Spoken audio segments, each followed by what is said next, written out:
Hey, I just unmuted myself, guys, after that few second delay, Hey, but it's all right. We're rolling with it. Welcome to episode 31 of No Limits. And the CMA is back, and we're actually talking about it this time. And maybe state of play coming. Who knows? All right, bye.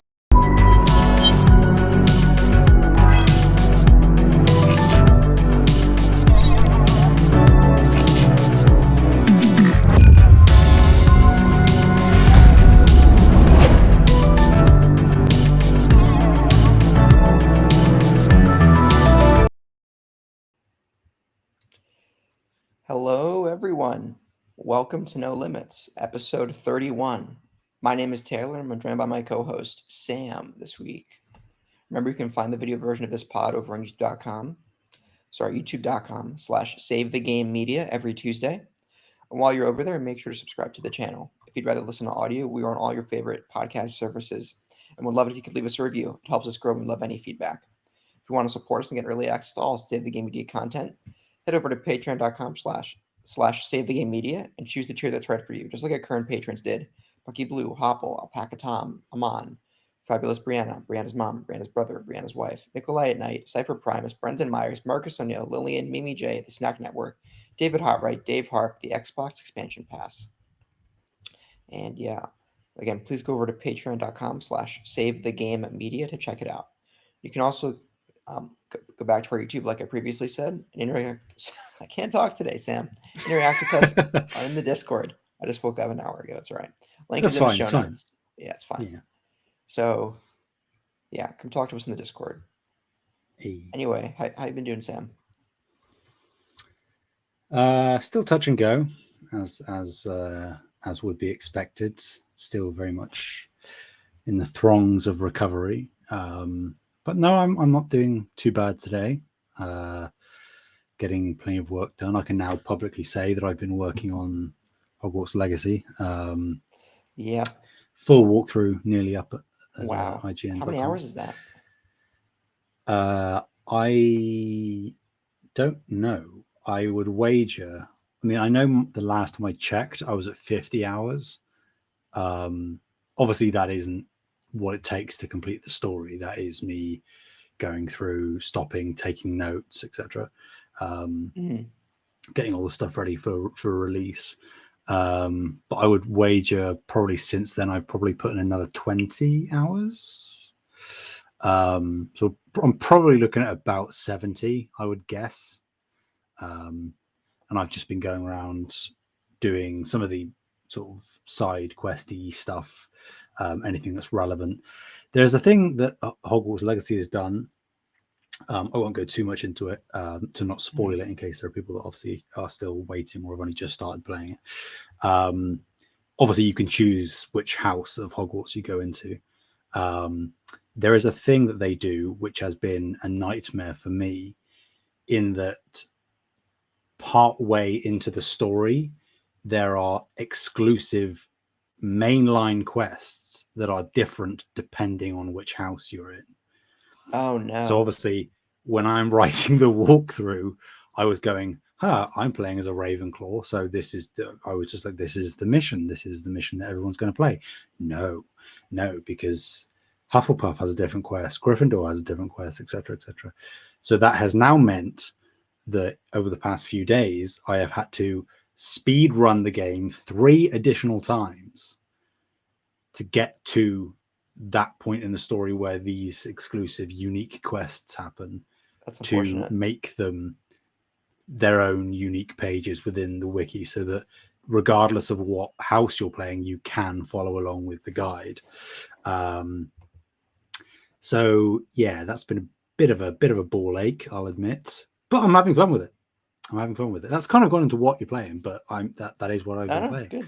and it's been Awesome. taking up all of my time. I've probably been a bit sleep deprived. I'm not taking care of myself, Taylor. That's basically what I'm summing up. I'm just not looking after myself. Sam, you're fine. Look a lot better than I do right now.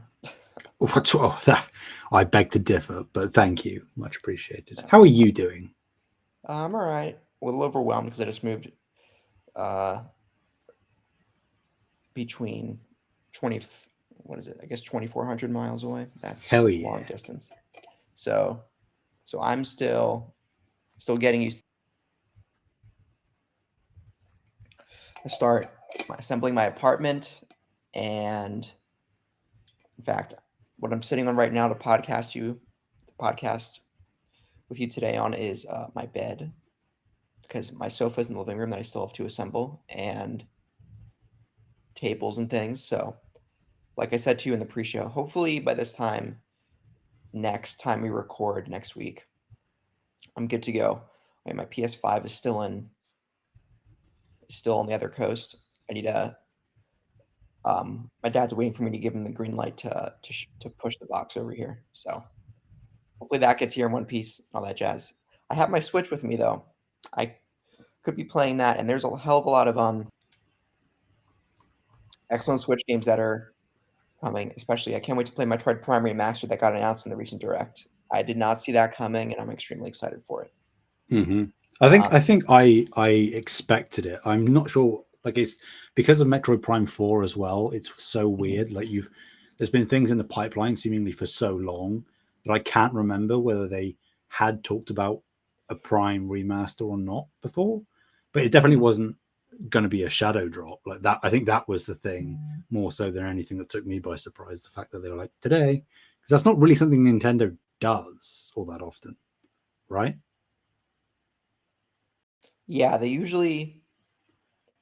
Sorry, when you say it's something Nintendo does, In terms in of regards, like announcing and shadow dropping something. they've done it often. Actually, they did it Oh with. wow, okay.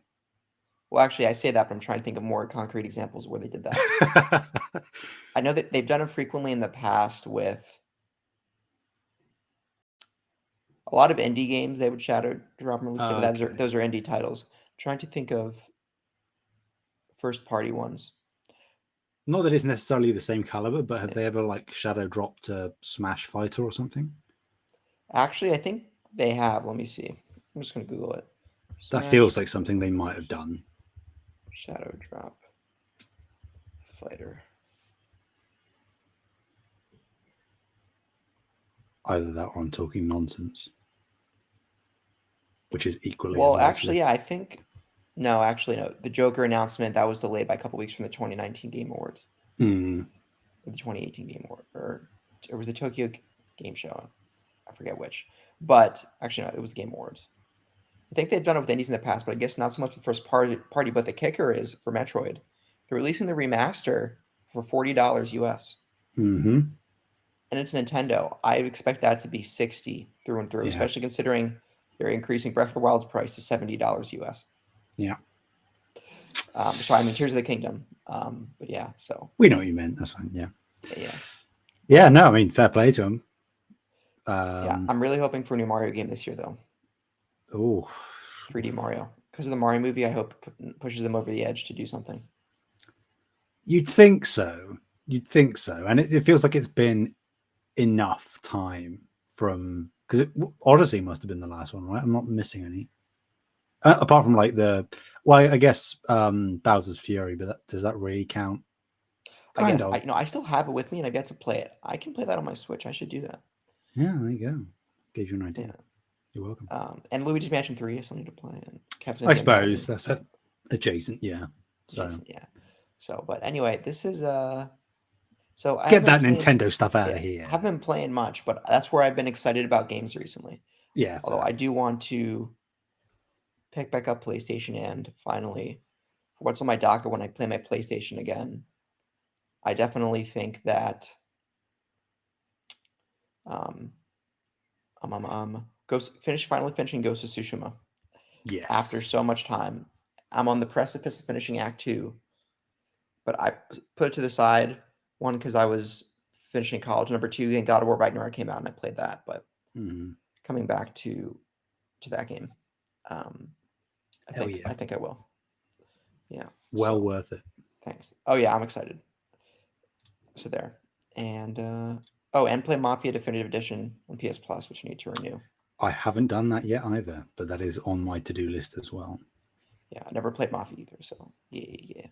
Mafia 2 is great, but never tried Mafia 1. So Awesome. Okay. Yeah, I love the stupid, Scorsese. No, I shouldn't say stupid. The gangster Scorsese films. Taking Good, shots at Scorsese. Goodfellas, Irishman. Yeah. The other, I love The Sopranos. Hmm. So I'm always good for some good mob stuff. Hell But yeah.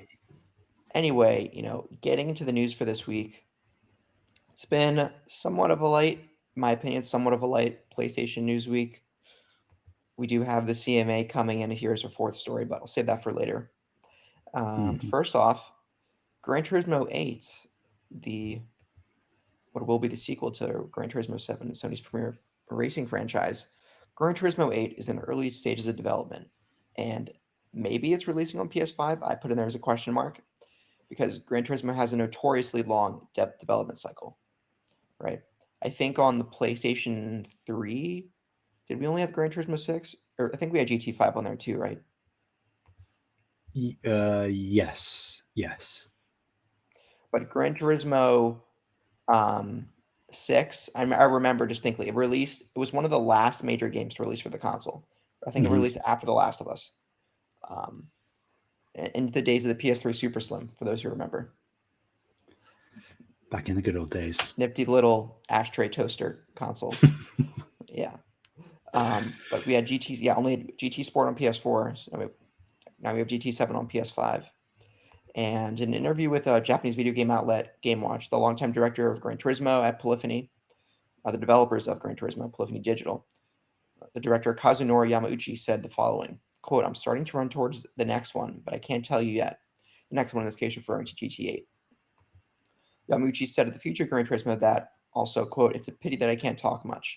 And Sony's invested a lot of money in GT over the past couple years, especially with the launch of Gran Turismo 7, the production of the Gran Turismo movie incoming." So, yeah, Gran Turismo 8, they're already in the beginning stages of that. Um, I think it'll release on PS5 considering the COVID supply delays, or I shouldn't say, I don't know if delay is the word, COVID supply shortages and difficulties. That I think they'll extend this console lifespan out to maybe 8 years, like um, the seventh, PS3 seventh generation, or is it the sixth? Yeah. Yeah, So mhm. Google it. Seven sounds right. So we'll go with seven. Yeah, so it is, yeah, seventh gen.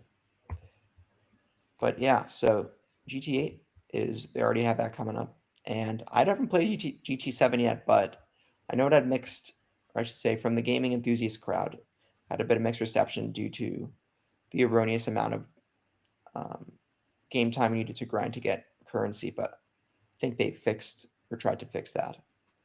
I'm not a big Yeah, there racing was game some player, but yeah, microtransaction problems as well in the game. But again, I think they've rectified most of that, if not all.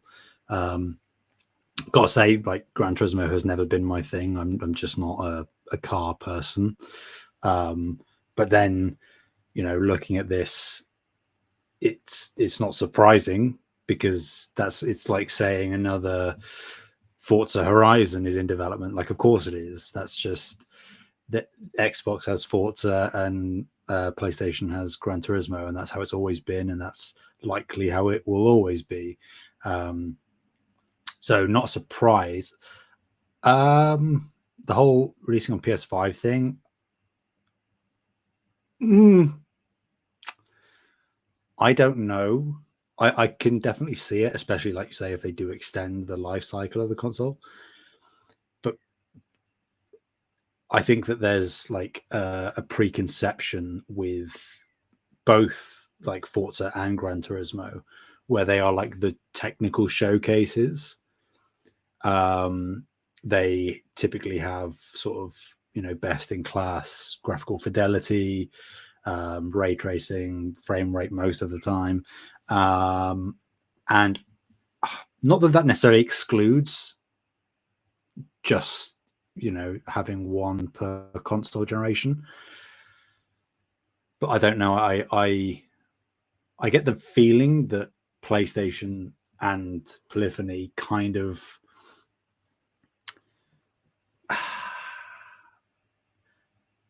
I don't know. They don't want to depreciate the value of Gran Turismo as an IP. I don't think. They haven't done a Forza Horizon equivalent for Gran Turismo. They just like it being this prestige on the track racing simulator.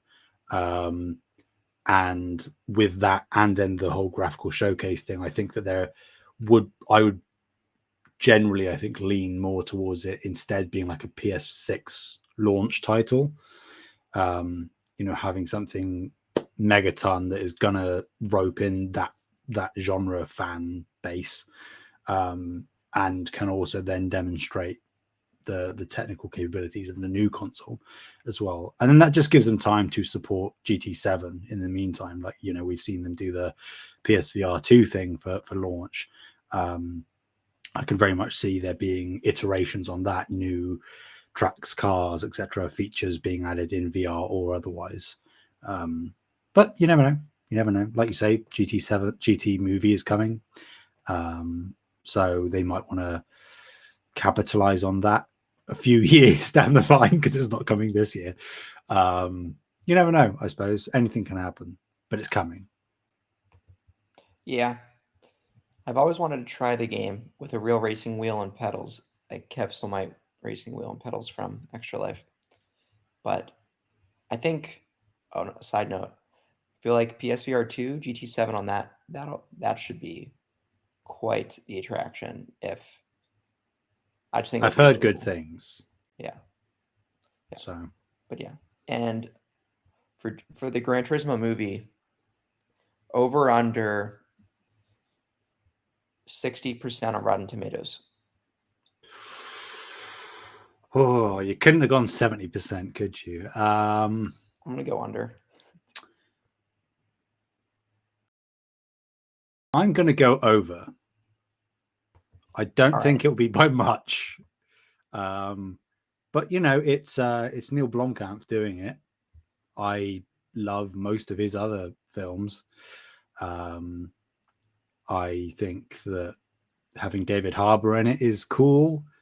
Orlando Bloom, I'm iffy on, but you never know. It could be a Legolas. He could have a resurgence. He is a heartthrob, or was anyway. So that could happen again. We never know. But I think like I'm going to say 68%. Wow. I think that's high. I think it'll get like a 54. Damn. I just don't think movie reviewers take well to video game movie adaptations. But then again, The Last of Us TV show, I guess, just has to be, quote unquote, a good movie. Maybe they don't really have a bias against it, But then, to your point, do you think that Gran Turismo coming out this year, coming off of the heels of just how excellent The Last of Us is going to be viewed with an even more critical eye? That it isn't as good of an adaptation? maybe. I'm curious if the same people reviewing Gran Turismo are the same folks who were reviewing The Last of Us TV show. I mean, when it comes to major outlets, I guess, of course, they would be covering it. But when it comes to the individual reviewer, I don't know if typically not. I would have thought there is usually a TV so editor, I writer. don't know if like TV or movie critics in particular have a reputation for being more critical than the other. Let's see. I think there's a lot. I feel like there's a lot more movies being made than shows being released because of how much work goes into a TV show compared to one film. Or I guess, is it safe to assume that, right, the amount of work that goes into producing and post-production of multiple seasons of a TV show is more than that of one film? Well, I mean, if we're speaking like in terms of prime time, heavy hitting shows, yeah, obviously there is a deluge of streaming content being pumped out all the time. But if we're talking about something like The Last of Us, or the HBO shows, if you will, that's something that a lot of people can denote them as, something of that scale, whether it's a Game of Thrones or now Last of Us. Yeah, like I would say, on the whole, typically films come out at a much quicker rate from any given studio than a TV show would. But I don't know about the reviews. Like, I think that is more so than anything. I mean, it sounds obvious obvious to say, but I think it is subjective and like case by case. I don't think there is necessarily a precedent set where TV shows review better than films, unless, of course, the reviewer at any individual outlet has some kind of bias against one medium or the other, in which case they're not a very good reviewer. But I would hope that it is relatively agnostic in terms of preference and impact on experience. I would hope that they don't factor that in too much necessarily in what size screen they're viewing something on. Right. I would hope so as well. Unfortunately, people aren't That is perfect. not the world we live in. Yeah. So I think it might just depend on. I think timing's a big part of it. If a reviewer has an onslaught of mediocre shows that they're trying to cover, they just might get fatigued. It's kind of like the philosophy around approaching. If you're at a job fair and if you're there at crack at the time of opening, Yeah. recruiter's fresh, ready to talk to you. But if it's at the end of the day, they just want to go home and don't care anymore. Mm-hmm. I would hope reviewers don't fall into that pitfall. But yeah, I think at least David Harbour has his work cut out for him. Stranger Things and this movie. But, Yeah. well, actually, if the movie's coming out this year, it's already well into post. So, wait, is it coming out this year? Right? Yeah. I think it's August or July. One of those 2 months. It's probably finished filming then, right? Usually films. Oh yeah. I mean, unless they do almost any a year ahead. reshoots over the next couple of months, but otherwise, I think it's pretty much good to go. All right. Well, Gran Turismo's coming up. We'll see. In other news, Taylor, did you know that PlayStation may have a low-key state of play by March of this year? Jeff Grubb has corroborated rumors of a state of play in March 2023. In his recent episode of his Game Mess podcast, he said it would be a, quote, low-key, end quote, showcase. He has also indicated that there will be a bigger Sony showcase coming before June. So this might be a replacement for what would typically be Sony's E3 period presentation. I think this checks out. Like, we didn't have any big showcase last year. Obviously, we had a couple of state of plays. But I think having... See, the thing that I am like puzzling myself over is what the state of play would be about. Because it's not like there's necessarily... I don't think it would be the kind of state of play that is one of the state of plays they do where it's a highlight on a singular game and they have a lengthy gameplay segment or anything. So that would be inclined to do like another indie state of play. But I worry about the optics of that. Like, unless they announce in that state of play, which they would never do, that another showcase is coming in a couple of months' time and it's going to be the heavy hitter stuff. I think the fact there wasn't a big one last year and all that they are seeming to show initially this year is, hey, here are more small games, which is great, but not what a lot of the PlayStation community is here for. Right. I have a guess. Oh, I guess. That it might be a sizzle reel for... Part of it might be horror-centric, where they do a sizzle reel for Resident Evil 4, which would come out in a few weeks after they do the state of play. Also, maybe wonder if they do a Silent Hill 2 remake gameplay trailer with a release date reveal. Might be in there. Or maybe they would save that for June as well. But I feel like Sony usually likes to announce release dates further in advance than several months. Yeah. So, or maybe what I just said is completely incorrect. I don't know. That's my inclination. Other than that, I'm not sure what they would show either. Maybe some partner indies, some Annapurna. I don't know. Because they're definitely saving Spider-Man 2 and 100% Wolverine for E3 and whatever else other surprises they have. Maybe in this March state of play, they also show off Horizon Burning Shores. That's a just not shout. announcing much new things, just showing more gameplay of what they already have, or games they already have announced. Yeah, yeah.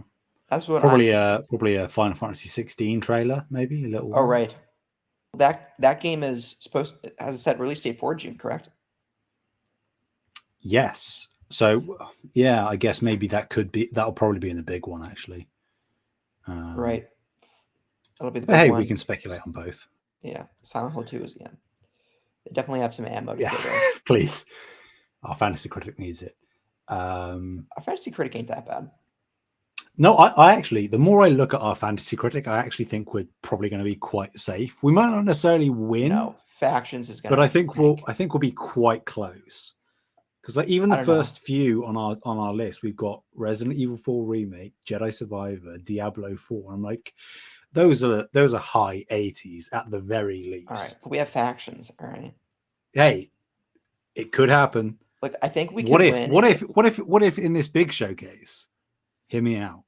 What if PlayStation are like Shadow Drop? for Factions. That would be nuts. That Free would to be nuts. play, Shadow Drop, go get it. The real Right. question is if Final Fantasy VII actually comes out this year, or Rebirth. That I think that is the thing that I'm more shaky on. I think I'd be more confident in saying Factions 2 comes out this year at some point, even Interesting. in like an early stage, rather than Rebirth hitting.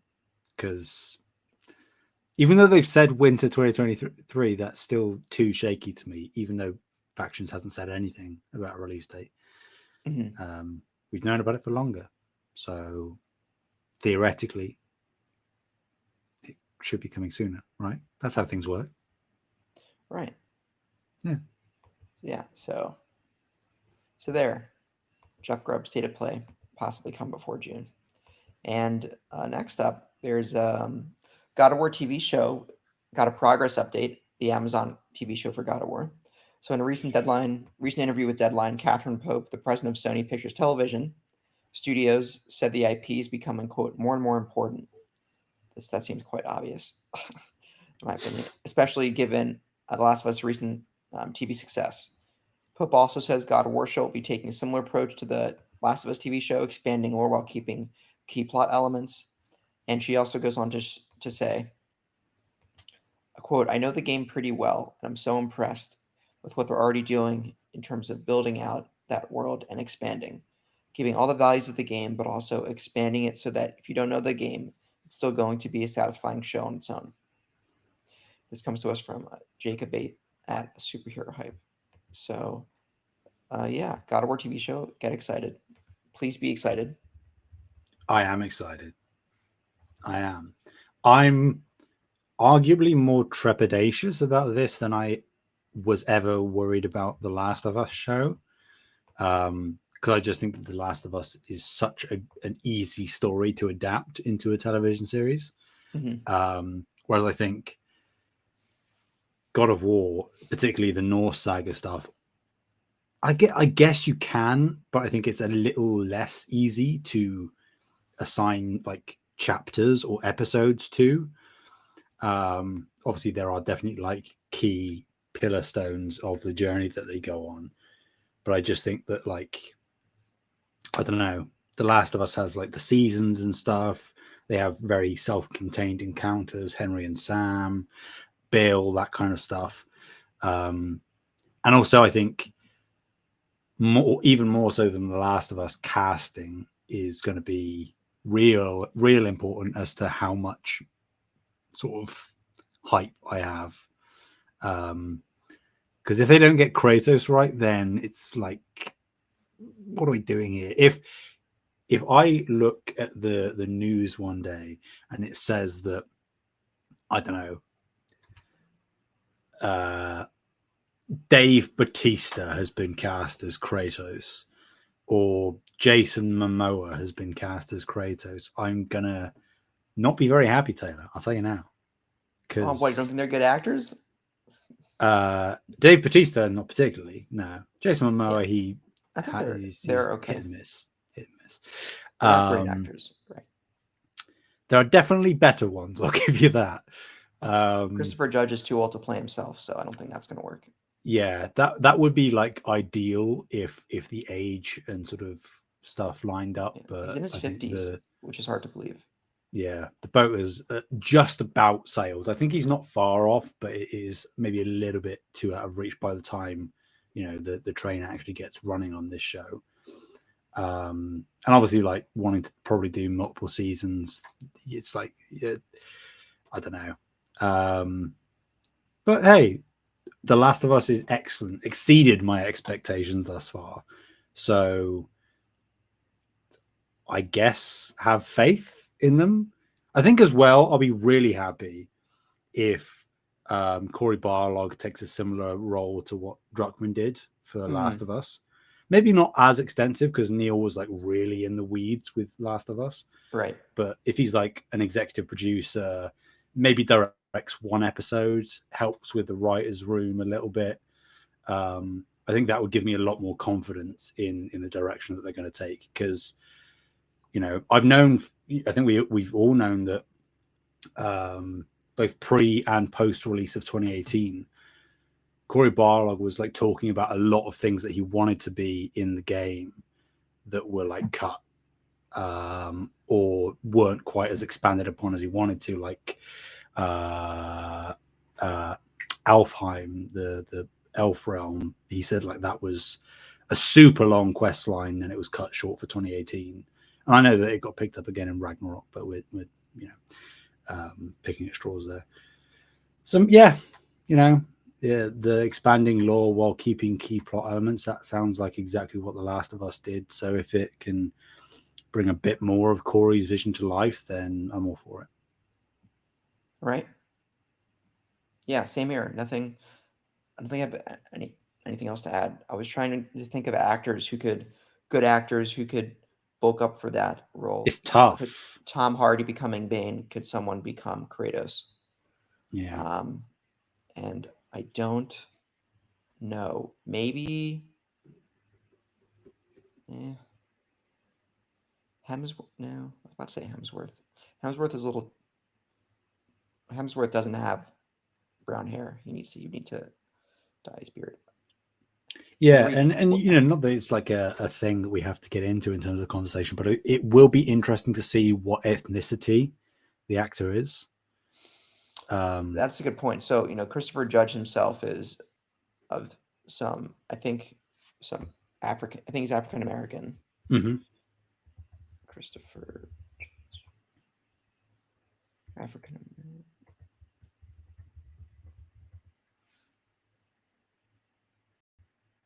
Yeah, according to IMDb, he's African American. Oh, and Cherokee, Native American ancestry. Interesting. So yeah, I think the ethnicity of the person who plays Kratos is probably going to be someone of either with some Eastern descent, I would say. Eastern descent, I'd say African or Eastern descent. Yeah, I would say, or maybe even Middle Eastern descent. Yeah, the sort of not necessarily specifically Egyptian. I don't think you're gonna have like a Nordic actor, someone who looks like a Chris Hemsworth playing a guy like Kratos. Yeah, because for people that don't know why we're talking about that, just to clarify, Kratos is not a white man. The white of his skin is the ashes of his dead wife and kid. Spoilers. He is really like very tanned skin naturally, so it's like Greek Spartan. Yeah, exactly. So you get into a weird thing of like, if it's just a straight white guy playing Kratos, it might look right, but you'd get into some real murky. And also his original voice actor, right, is African American. Exactly. So yeah. Kratos is definitely not a white guy. No. But yeah, I'm interested to see what they do with it. I feel like they have I feel like Jessica Chastain could play a Freya no problem. I could see that. She's also an excellent actress, so that would help. Yeah. Mm-hmm. Atreus, I don't know. What's his name? Timothy Chalamet. Just throw him on there. He's already doing Dune right now. That is the kind of casting that would make me turn and run, Taylor. It only Timothy Chalamet? Not just Timothy Chalamet, but like he's too old, and two, it's just like that's not the kind of angst that I want Atreus to have. Like, I don't Okay. want him to be the sort of, smoldering at the camera kind of attitude. I don't want that. That's not. Atreus needs to be more blunt, brutish, like his father. I have faith, though. I'm sure the casting department they've knocked it out of the park with Last of Us. I don't know if it's the same casting department, but I'm sure they have bleed over in those departments between the shows, even though it's different. Production companies making it. I still think that they'll at least have some input. I'm sure creatively. So, fingers crossed. All right, yeah. So, for sure. So people who had their fingers crossed for the Microsoft acquisition of Activision Blizzard King, you might want to uncross those fingers just for a little bit, because this past Wednesday, as of recording, the CMA said that it thinks the Activision Blizzard King deal, quote, may result in higher prices, fewer choices, or less innovation for UK gamers. End quote. So that, the UK once again screwing things up for everyone else. I can only apologize on behalf of my country.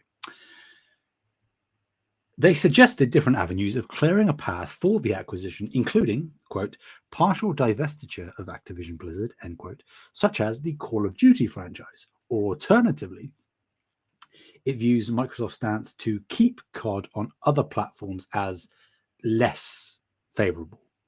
So still technically an option, but one that is they would prefer anything else.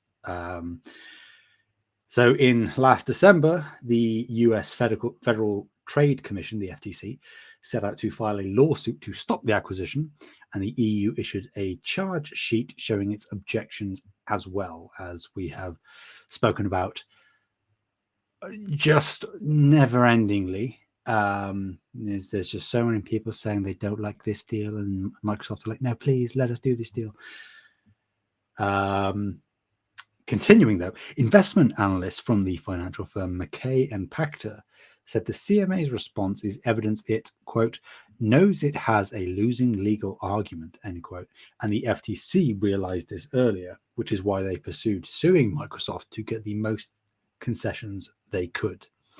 Other analysts think that the CMA's response is evidence the acquisition is close to approval, possibly closing by mid-May. It's really exciting. This is the first time we actually get to talk about the Activision Blizzard King deal on this podcast, Taylor. Right.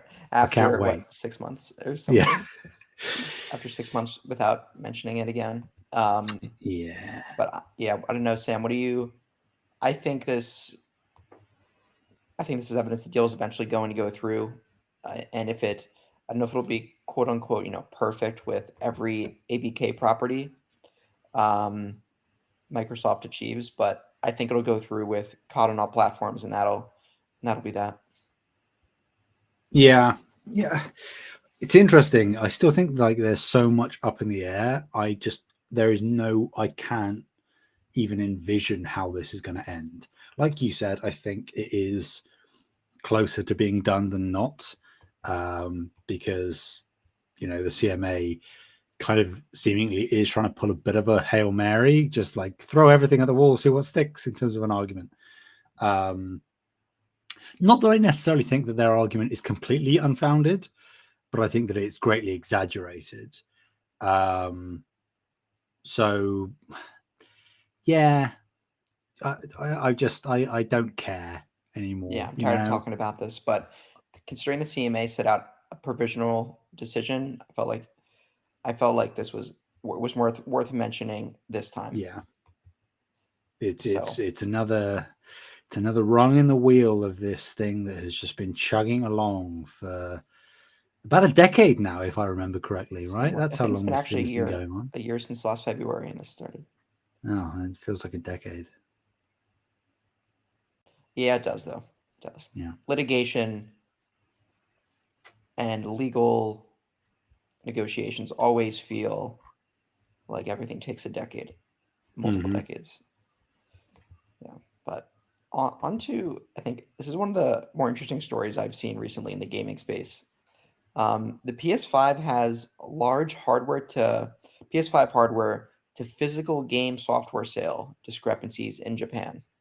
So, according to a recent Famitsu report, Sony moved almost 100,000 units, but barely had but barely had, sorry, 100,000 PS5 units recently, barely had any physical game sales.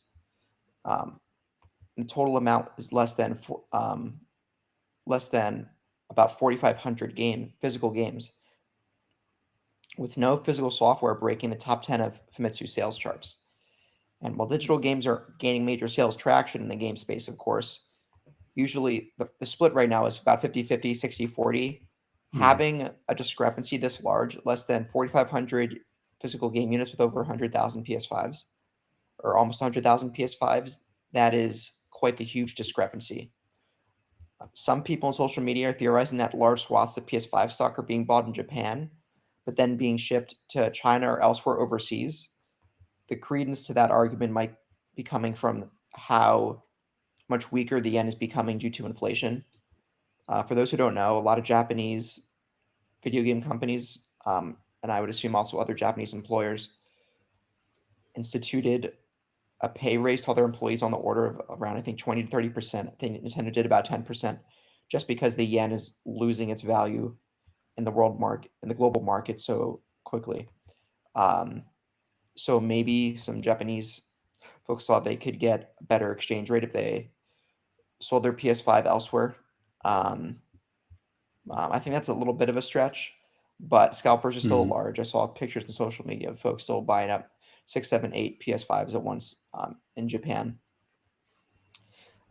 Or, maybe that this is more of a tinfoil hat argument and physical software truly is tanking this hard in Japan. And that begs the question of why. Japan has been a bit of a unique market globally, especially with its emphasis on mobile gaming and portable game systems. That's why I think the Vita hit it. Didn't the Vita hit it pretty big in Japan, Sam? Or is that a Yeah, lie? Yeah, relatively. and the Switch is huge in Japan. So maybe this is just more part of that. This is another instance of quote unquote cutting the cord and getting rid of their physical games. But for it to happen this quickly, it makes me raise my eyebrow as to if that would actually be the case in this instance. So, so yeah, that's all I got. What do you think, Sam? I mean, it's bizarre for sure. Um, I think I don't know. I feel it's unlikely to be them sort of culling their physical games presence because not that it's been actively confirmed yet, but it's all but confirmed that we're getting a new model of the PS5 later this year with a detachable hard drive. So it's not like they are just stopping production of physical PS5s. Obviously, they are aiming towards a more digital market with that move, but the fact that they are not just continuing with the physical PS5s with the disk drive, but adding the option to have a digital PS5 with an attachable disk drive. I don't know. I think maybe like, I mean, it's anybody's guess, really. We are sort of just diving in the deep end here of what could be going on. I would Occam's razor, right? I think that the most likely answer is probably the correct one, or the easiest answer is probably the correct one. In that, I would wager a lot of it, if not all, is just due to the fact that that market over there is so digitally focused now. Not as that's generalizing, I guess, but more so than many other markets, I would say. Um, and in terms of like the inflation issues, I think that is undoubtedly a factor. But whether that percentage of the discrepancy is infinitesimally small or the vast majority, again, take your pick. It's going to be one or the other. Um, So yeah, it's weird. It's weird, especially with no real evidence to indicate, no concrete evidence to indicate why it's happening in one direction or the other. Because typically with something that is this size of a drop off, you would have something you could definitively point to as being like, well, that is dramatic, but that's the reason why. Whereas now we're just kind of, we've got a few different options, and they haven't put out a statement or commented on it at all, right? It's just a thing that's in the ether. Yeah, they haven't. Sony has not delivered an official comment on this, right? Yeah. This is just So a speculation. But it's, well, I should say, the physical software, the sales figures are not speculation. no, Famitsu is yeah, quite a reputable global gaming sales force yeah, reporting force. But yeah, Sony hasn't delivered an official title on, why is this the case? I'm gonna guess someone somewhere probably reached out for Sony for comment. They haven't heard back yet. yeah. But it is quite interesting. I know with myself, with the PS5, I do not have a single PS5 physical game yet. I don't know Wow. if I will get one. Considering I just moved recently, there's a lot of PS5 cases that I'm already mailing or PS4 game cases that I'm already mailing myself that I don't know if I want to Yeah, add to, because I don't know if we'll be here in your early that's fair. 20s. You're highly mobile, or I should say I've been. So I don't think lugging around all that extra physical game um, Yeah, baggage might, it's a lot more convenient to not do that. And trade-ins are almost negligible at this point, unless the game came out in less than 6 months. I mean, less than 6 months before you had traded in. So, yeah, but back to the story. I think I'm interested to see what happens with this, and I think it could be a combination of both. Japan is a uniquely digital market, and folks are trying to recover monetary value they can from their native currency dropping out. yeah. Yeah. Be interesting to see and sort of study the numbers over the coming months and years, and just see whether this was a weird blip just due to global circumstances and within the country itself, or whether this is a symptom indicative of a greater shift in terms of consumer approach within the industry, that kind of thing. So Right. yeah. You weren't expecting this one, Taylor. I added this one in Oh yeah, it's just a little awesome. earlier Talk to about it. round us off. We started with speculation about a PS5 or maybe a PS6 game with GTA 8. But is The Last of Us Part 3 a PS5 game or a PS6 game? It is unconfirmed that it's actually happening, but let's be honest, it's happening. Reports are suggesting that The Last of Us Part 3 is indeed in previs stages of development, with the target release window being towards the end of the PS5 life cycle, or even as a launch title for the PS6.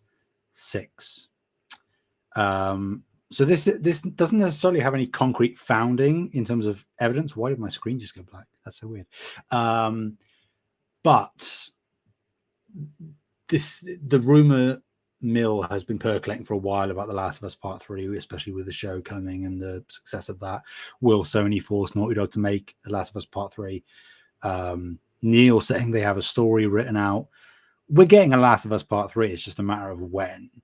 And how far up the priority list that is for Naughty Dog and for Sony. I'm going to repeat the same thing that I said with Gran Turismo 8, in that, the sooner a game comes out, that's cool, as long as it's polished and, everything.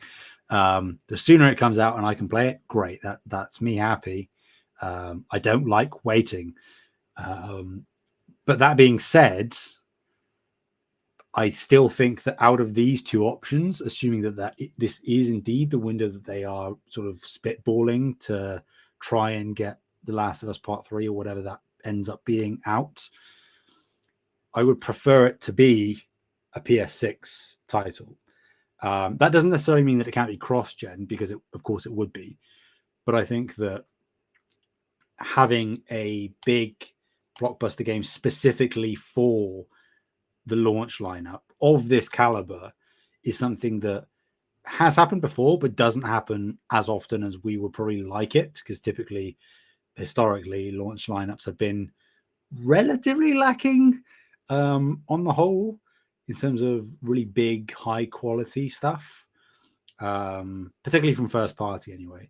There have been exceptions. I'm casting a very wide net.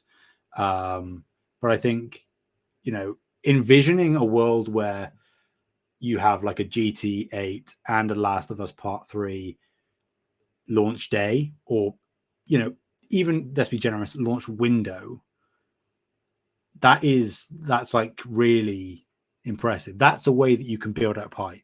And not that they didn't have that with the PS5, because of course they did, but I think you get my point, that having something of that scale as a launch lineup game would be phenomenal. Yeah, I definitely agree. I think it should be cross-gen, and with The Last of Us, on the PS3, the PS3 came out in 2005, and for people who've seen how Resistance: Fall of Man looks, and then how The Last of Us from 2005, and then how The Last of Us in 2013 looks on that same console, it looks like it's night and day difference in terms of optimization, fidelity, the whole 9 yards. So I definitely. I'm not going to take too much slander on this Resistance name. I'm not going to take it. I'll give you that in comparison to The Last of Us. Get a new game first, right? Don't hurt me. Right, Resistance. Oh man, poor Resistance. But one day it will come back. I believe they need an FPS IP. Resistance is sitting right there. Yeah, it's going to be Killzone technically, but the new FPS is going to be little Astrobots free range, and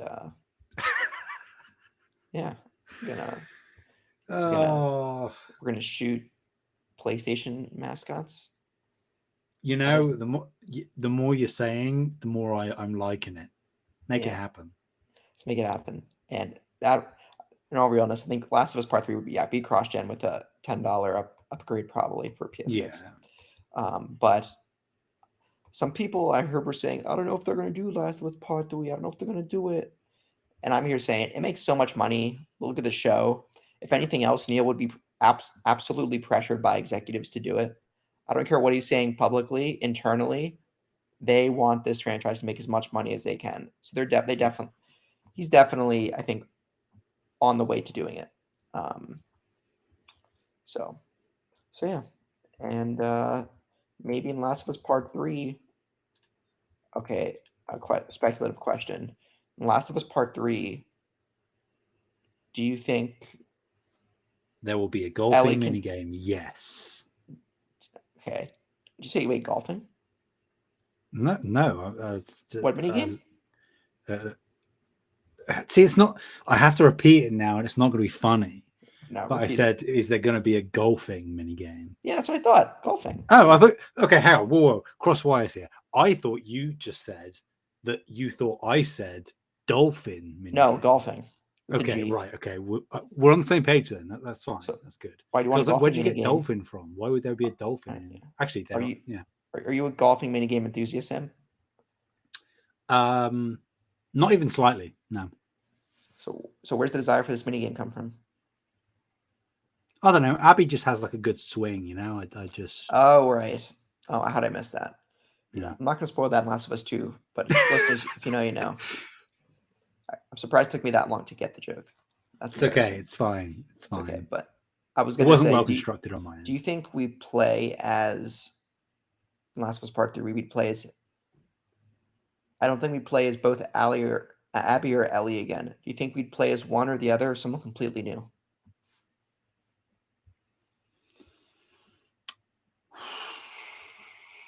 I want to play as Abby for the whole game, to be honest. I'll be smashing the shit out of people. I would say have it be someone completely new, but still have both Ellie and Abby as supporting characters. Lev. That too. Yeah. Well, I mean, not as a playable character. Yeah. But definitely like still in the game. Dina. I don't think we're gonna play as Dina. No, I suppose because she's got. Well, I mean that's spoilers. She's got a kid now. Oh wait, Yeah, whoops. yeah. That. Well, well, yeah, cat's out of the bag now. this cat's out of the bag. Um, Sorry, I don't think that's a big spoiler. yeah, and it's been a couple of years. It's okay. Yeah, no, I think as little baby JJ is there, that if the other characters are coming back, then she would as well. I don't think, or at least I don't hope, that Ellie and Dina would sort of get back together. I think that it's far better, narratively speaking, Oh if no, no, no, they no. stay apart. But Ellie destroyed that relationship. So yeah, yeah, so I don't think that's happening. But more Last of Us talk. I actually haven't watched.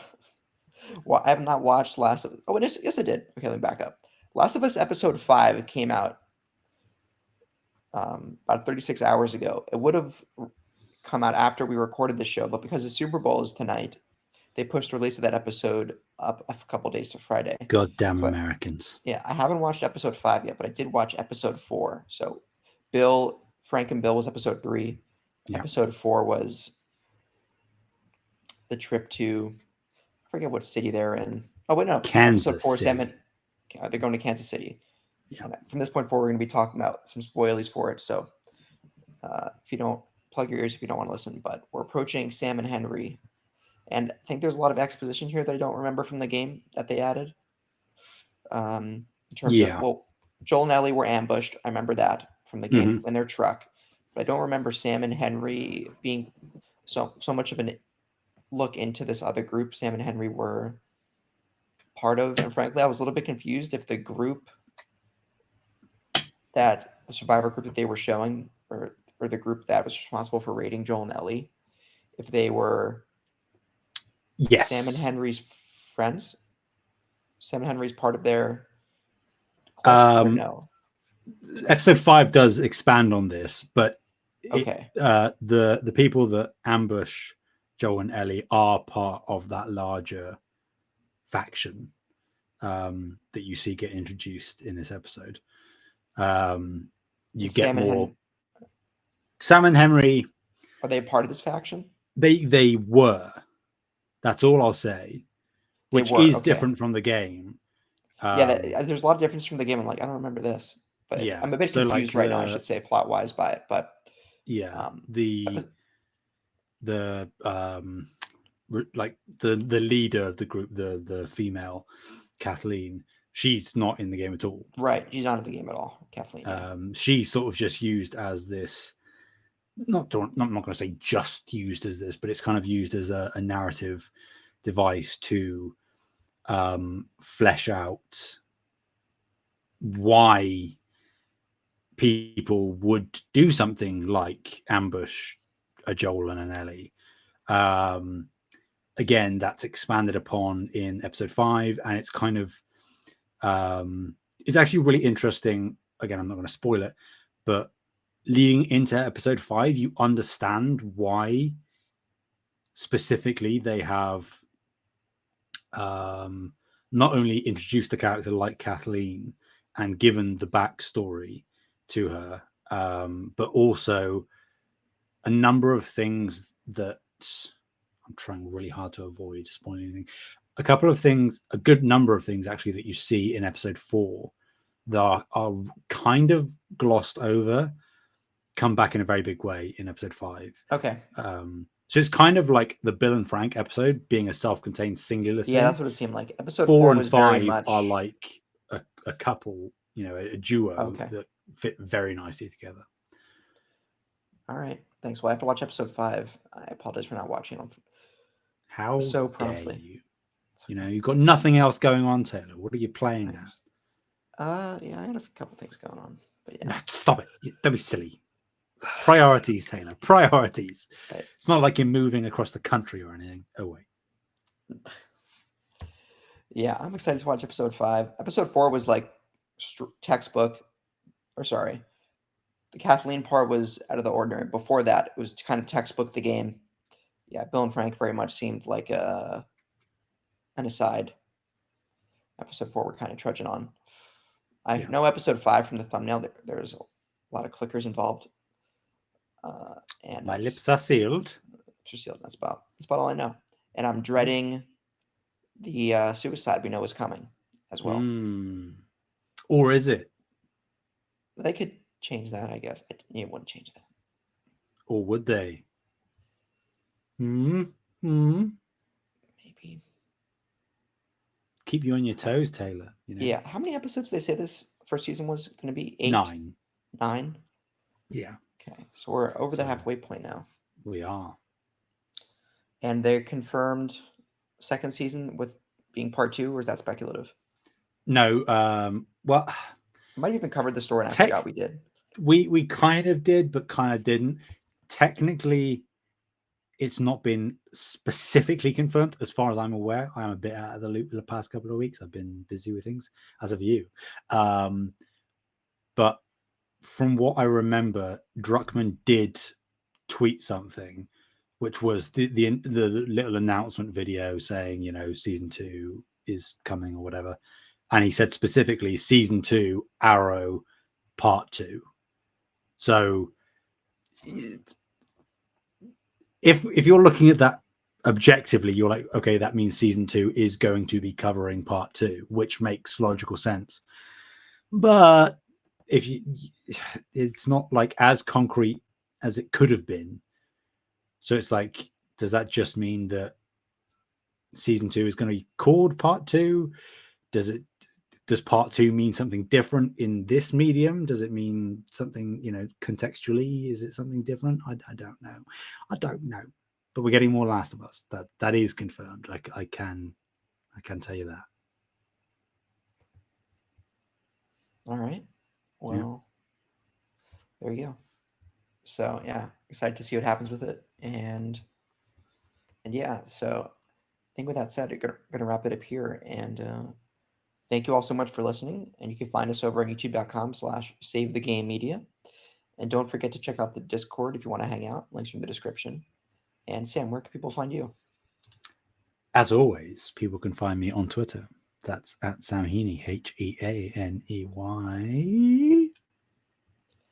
Great. And you can find me on the Discord or Mastodon or Hive at. Just kidding. I don't have either of those things. I think it's a little comical. People started migrating there and then they died after several days.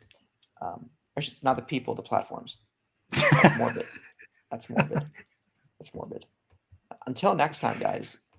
Thank you so much. And goodbye. Peace.